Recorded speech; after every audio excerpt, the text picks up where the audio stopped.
This is Paul McCann. I'm just going to introduce you to 5 of my poetry structures. The first one is the symmetric form. It has a focus on repeating the words used in each line, and the poem is broken up into 2 parts, with each section being a mirrored replica of itself, and continues to the end of the poem.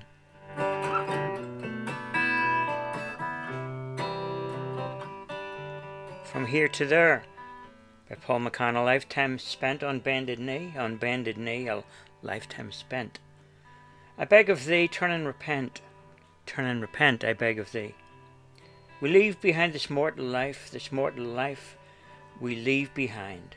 In shades of time, all will be mine in shades of time. Glory be praised by Paul McCann. I am alive because of him I am alive. Man cannot live on bread alone man cannot survive. I am nourished by the living word I'm nourished by. They shall not die, whoever hears, they shall not die. We shall be raised on the last day. On the last day, we shall be raised. Your name be praised forever, Lord, your name be praised. Before the night there is the dawn before the night. With all my might I love thee, Lord, with all my might. The step-ladder form is the second structure I'd like to introduce you to. This is a style that I created that employs the use of a syllable count. Whereas the first line of the poem doubles up then afterwards, and the following line doubles up to a point where the poem then stops the doubling up and begins to divide in half to the end of the poem with a syllable count. The first example of that is Where Rivers Run by Paul McCann.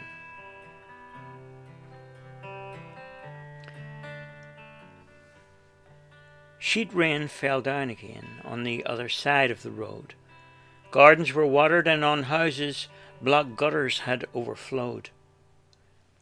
The rain never stopped for days, and somewhere a river rose and flooded a town that was completely cut off, and still the river ran. Cars were washed away like toys in the flow that had widened its span. Meanwhile, cars drove fast through our town. They didn't slow down, you know. Second example of the stepladder form is The Soul Cut by Paul McCann. When I go out, I carry my scissors about, so everything I see I don't like, I can cut them away. I sharpen my scissors on the edge of reality and keep them stainless in the pockets of my soul, where truth will guide my way. I snip back the time between you and I, for I cannot wait any longer to see the smile on your face and the love in your eye, and every day, each step of the way, all I do is cut back the tears that want to fall, because I miss you here every day. What a wonderful gift are those scissors that you bought me, my love, and I will keep them in my pockets until the end of time.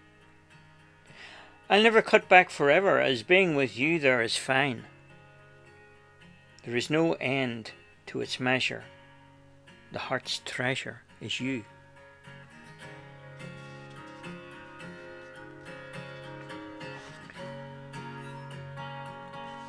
The next structure I'd like to present to you is the letter Speak. This structure works with a form in the theme and topic of the poem. It uses each consecutive letter in the theme to describe the various aspects of that topic. For example, Letters in Love by Paul McCann. How does one spell love? L, or for lips to be kissed? O is for a good sound. V is very nice. E doesn't mean it must end. and that's the love I found. Another example of the letter speak is What's in the Wind by Paul McCann. How does one spell wind?